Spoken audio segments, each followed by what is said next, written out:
জয় শ্রীকৃষ্ণ, সবাইকে নমস্কার।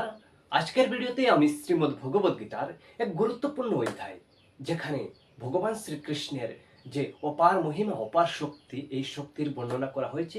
এই দৃশ্যমান জগৎ যেটা আমরা দেখছি, এটা কিভাবে ভগবানের মায়ার দ্বারা এবং ভগবান কিভাবে বর্ণনা করছেন যে এই দৃশ্যমান জগৎটা কিভাবে টিকে আছে, এই জগৎকে তিনি কিভাবে রাখছেন, এবং এই জগতের যে বিভিন্ন শক্তির উৎস, এই শক্তির উৎসগুলোই হলেন ভগবান। তো এই গুরুত্বপূর্ণ অধ্যায়টি সম্পূর্ণ আজ আলোচনা করতে চলেছি, এবং এর যে সঠিক উচ্চারণ, শ্লোকগুলোর উচ্চারণ এবং এর অর্থ, তা আমি কিন্তু আলোচনা করব একজন দাদা ভাইয়ের কমেন্টের অনুরোধে। তো অবশ্যই সম্পূর্ণ ভিডিওটিতে আমার সাথে থাকবেন এবং চ্যানেলটি অবশ্যই সাবস্ক্রাইব করে রাখবেন। তাহলে চলুন আমরা শুরু করি। এই 1 নং শ্লোকের সংক্ষিপ্ত বিষয়, যেটা জ্ঞান সহ ভক্তিযোগ শোনার জন্য অর্জুনের প্রতি ভগবানের আদেশ। শ্রী ভগবান কি বললেন, কি আদেশ দিলেন, এটা আমরা পড়ব। ময়্যাসক্ত মনঃ পার্থ, ময়্যাসক্ত মনঃ পার্থ, যোগম युञ्जन् मदाश्रयः। मय्यासक्त मनः पार्थो योगं युञ्जन् मदाश्रयः। असंशयं समग्रं मम, असंशयं समग्रं मम, यथा ज्ञास्यसि तच्छृणु, यथा ज्ञास्यसि तच्छृणु।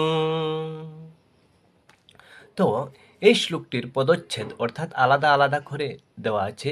ময়্যাসক্ত মনঃ, ময়ি যুগ আসক্ত মনা, অর্থাৎ আমাতে যে যার মন আসক্ত হয়েছে। ময়্যাসক্ত মনঃ পার্থ, এরপর যোগম युञ्जन् मदाश्रয়ঃ, অসংশয়ম, অসংশয়ম দন্তেশ যেটা আসছে, এটাকে আমরা স হিসাবে উচ্চারণ করব। এই জন্য বলছি অসংশয়ম, সমগ্রম, সমগ্রম বলবো না, সমগ্রম, মাম যথা জ্ঞাস্যসি তৎ শৃণু।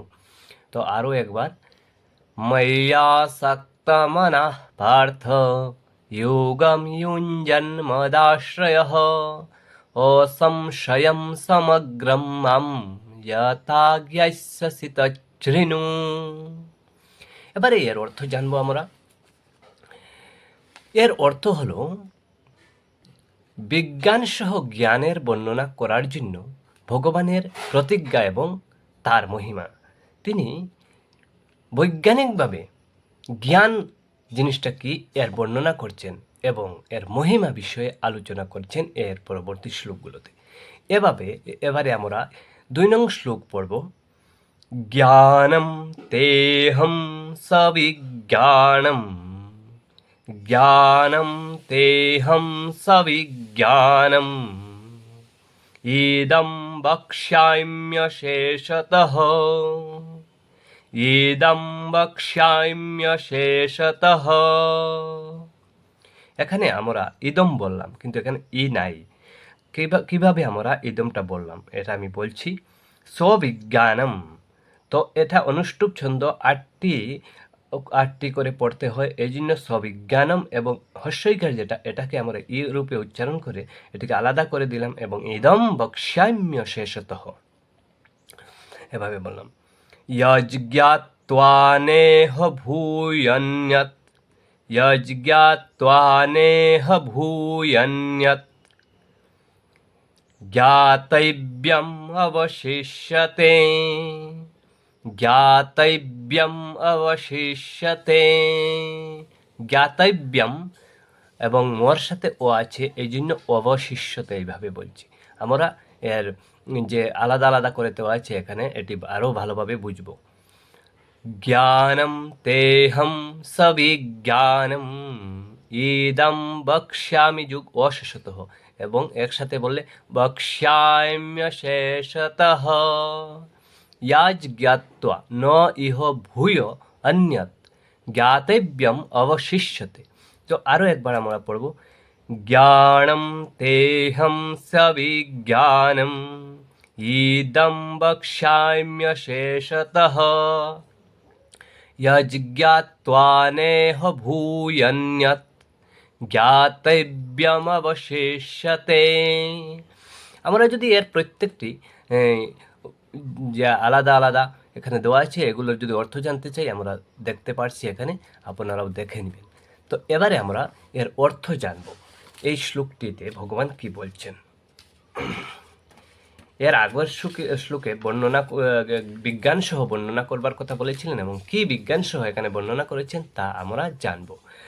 তো এই শ্লোকের অর্থ হলো সহস্র সহস্র মানুষের মধ্যে ভগবানকে অন্তত জানে এই রকম লোকের দুর্লভতার কথন। অর্থাৎ সহস্র সহস্র মানুষের মধ্যে অনেক কম মানুষই ভগবানকে জানতে পারে এবং এই ধরনের মানুষ পাওয়া অত্যন্ত দুর্লভ, এই বিষয়ে তিনি বলছেন।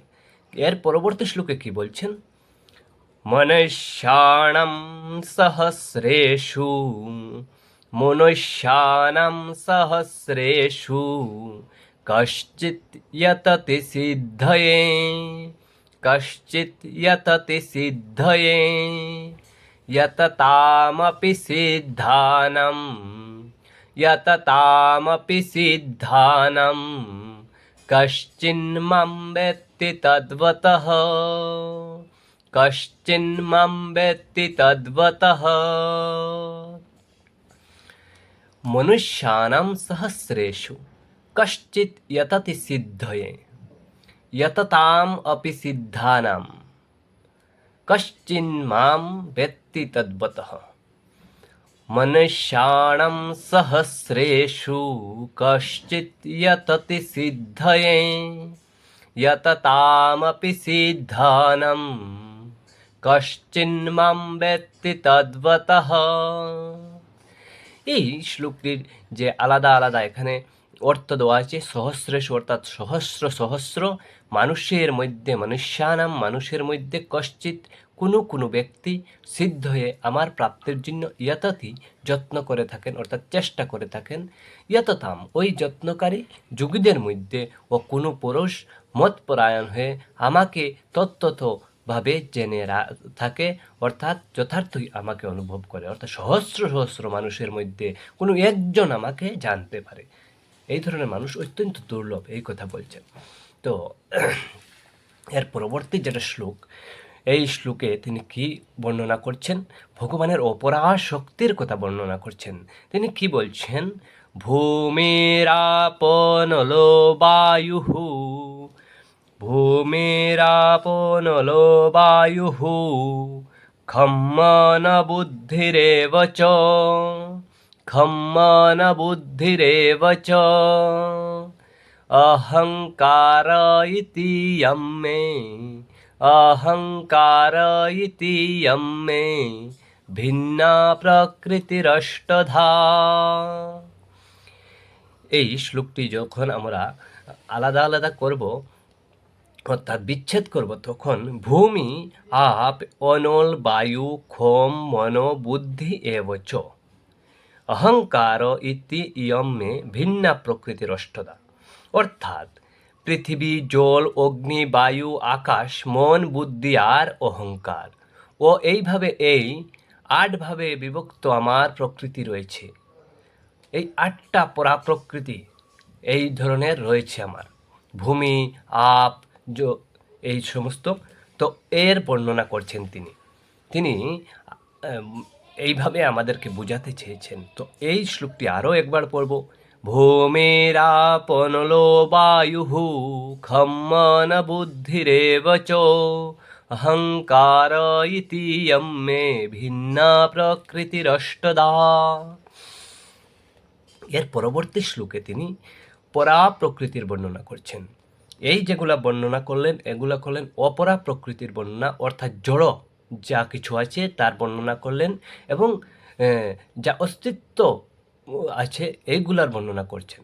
তো অস্তিত্বযুক্ত যেগুলা অপরেয়ম ইতস্তন্যম অপরেয়ম ইতস্তন্যম প্রকৃতিম বিদ্ধি মে পরম প্রকৃতিম বিদ্ধি মে পরম জীবভূতম মহাবাহু জীবভূতম মহাবাহু योऽयेदं धार्यते जगत् योऽयेदं धार्यते जगत् अपरा यम इतः तु अन्यां प्रकृतिं विद्धि मे परां जीवभूतां महाबाहु यया ইদম ধার্যতে জগৎ। 29টি জকে ইয় এইভাবে উচ্চারণ করব। আমরা সংস্কৃতে এই জন্য ইয়া ইদম এইভাবে উচ্চারণ করছি। তো এই 8 প্রকার ভেদযুক্ত তো অপরা অর্থাৎ আমার জড় প্রকৃতি এবং হে মহাবাহু এই থেকে ভিন্ন আমার জীবরূপ পরা অর্থাৎ চেতন প্রকৃতিকে জানো। এবারে চেতন প্রকৃতির কথা জানবার জন্য তিনি বলছেন। তো এর পরবর্তী শ্লোকে আমরা চেতন প্রকৃতির বর্ণনা পাব। তো চেতন প্রকৃতির বিষয়ে তিনি কি বলছেন তা আমরা দেখে নেব। সংসারের কারণ কথন। সংসারের কারণ কথন यतोद यनिनी भूतानि सर्वानित्युपधारयः अहम कृत्स्नस्य जगतः प्रभवः प्रलयस्तथा।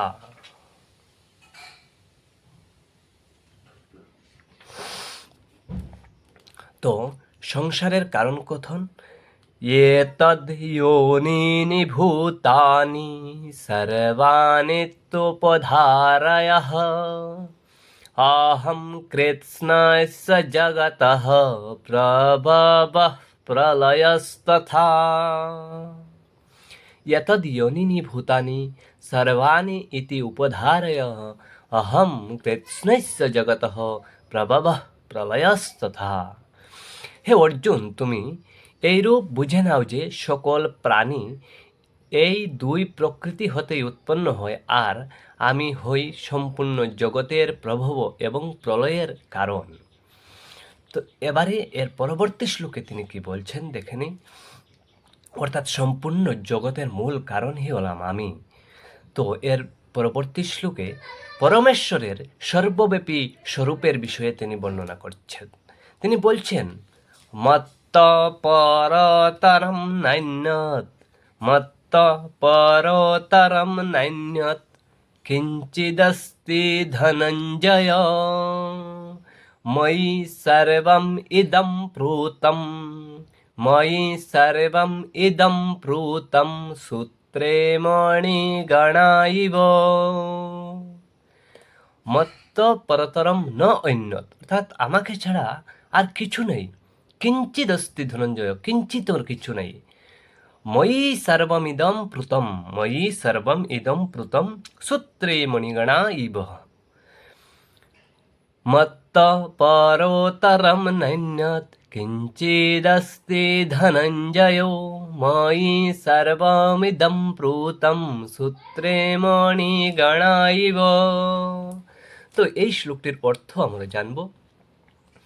হে ধনঞ্জয়, আমাকে থেকে ভিন্ন কিছুমাত্র অন্য কোনো পরম কারণ নেই। এই সম্পূর্ণ জগৎ নেই।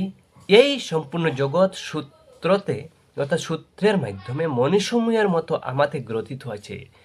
ফুল যেভাবে একটা সুতার মধ্যে ধাগার মধ্যে যেভাবে ফুল দিয়ে মালা গাঁথা হয়, এই গ্রহ উপগ্রহগুলো আমার এই সুতার মধ্যে বাঁধা আছে, এইভাবে তিনি বলছেন। এবং এর পরবর্তী শ্লোকে তিনি বলছেন রসাদি রূপে জলাদিতে ভগবানের ব্যাপকতার বিষয়ে তিনি বলছেন। তিনি কি বলছেন? রসোহমপ্সু কৌন্তেয় রসোহম রসোহম অপ্সু রসোহংসু কৌন্তেয় প্রভাবস্মি শশি সূর্যয়ঃ প্রণবঃ সর্ববেদেষু শব্দখে পৌরুষম ঋষু। রসোহমপ্সু কৌন্তেয় প্রভাস্মি শশি সূর্যয়ঃ প্রাণবঃ সর্ববেদেষু শব্দখে পৌরুষম ঋষু।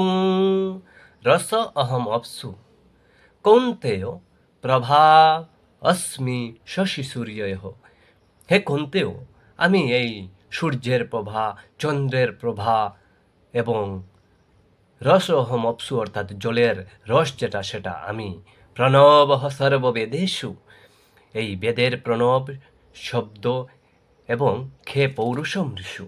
তো এর অর্থটা আমরা জানব। যেমন, হে অর্জুন, জলে আমি রস এবং চন্দ্র সূর্যে প্রকাশ এবং সকল বেদেতে ওমকার তথা আকাশে শব্দ এবং পৌরুষগণের মধ্যে পৌরুষ আমিই, এই কথা তিনি বলছেন। এর পরবর্তী শ্লোকে তিনি কি বলছেন আমরা দেখে নিই। গন্ধাদি রূপে পৃথিবী প্রবৃতিতে ভগবানের ব্যাপকতার কথা তিনি বলছেন। যে সুন্দর সুন্দর গন্ধ আছে, এই গন্ধ ভগবানই। পুণ্য গন্ধ পৃথিব্যাঞ্চ, পুণ্য গন্ধ পৃথিব্যাঞ্চ, তেজশ্চাস্মি বিভাবসৌ, তেজশ্চাস্মি বিভাবসৌ, জীবনম সর্ববেদেষু, জীবনম সর্ববেদেষু, তপশ্চাস্মি তপস্বিষু।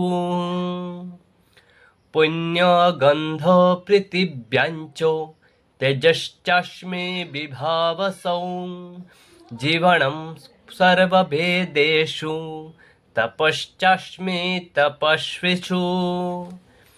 পুণ্যগন্ধ পৃথিভ্যাম চ তেজঃ অস্মি বিভাবসৌ, জীবনম সর্বভূতেষু, তপঃ চ অস্মি তপস্বিষু। অর্থাৎ পৃথিবীতে পবিত্র গন্ধ আর অগ্নিতে তেজ হচ্ছে আমি, এবং সকল প্রাণীতে তাদের জীবন অর্থাৎ যার দ্বারা তারা জীবিত অর্থাৎ জীবনী শক্তি হই আমি, আর তপস্বীদের তপস্যাও আমি। এইভাবে তিনি বলছেন। এরপর তিনি বলছেন বীজাদি রূপে সকল প্রাণীতে ভগবানের ব্যাপকতা, অর্থাৎ সকল কিছুর মূল উৎস আমি এবং সকল কিছুর বীজ আমি। একটা ছোট বটবৃক্ষ যেমন একটি ক্ষুদ্র বীজ থেকে উৎপন্ন হয়, ঠিক সেইভাবেই ভগবান ক্ষুদ্র একটা কণার মতো হলেও তিনি সর্বভূতে ব্যাপমান, তিনি ব্যাপকতায় বিস্তারিত হতে পারেন। বীজম মাম সর্বভূতানাং বিদ্ধি পার্থ সনাতনম, বীজম মাম সর্বভূতানাং বিদ্ধি পার্থ সনাতনম, বুদ্ধির বুদ্ধিমতামস্মি, বুদ্ধির বুদ্ধিমতামস্মি, তেজস্তেজস্বিনামহম, বুদ্ধির বুদ্ধিমতামস্মি, তেজস্তেজস্বিনামহম। এবারে এর যে বীজম মাম সর্বভূতানাং বিদ্ধি পার্থ সনাতনম, বুদ্ধির বুদ্ধি অর্থাৎ রেফটা বিসর্গ হয়ে গেছে, এই জন্য বুদ্ধি বুদ্ধিমতাম অস্মি, বুদ্ধিমতাদের বুদ্ধি আমি, তেজস্বিনামহম, তেজস্বীদের তেজও আমি, এই কথা তিনি বলছেন। বীজম মাম সর্বভূতানাং বিদ্ধি পার্থ সনাতনম, বুদ্ধির বুদ্ধিমতামস্মি, তেজস্তেজস্বিনামহম। তো এই শ্লোকের অর্থ হলো, হে অর্জুন, তুমি সকল ভূতের সনাতন কারণ আমাকেই জানো। আমি হচ্ছে বুদ্ধিমানদের বুদ্ধি আর তেজস্বীদের তেজ।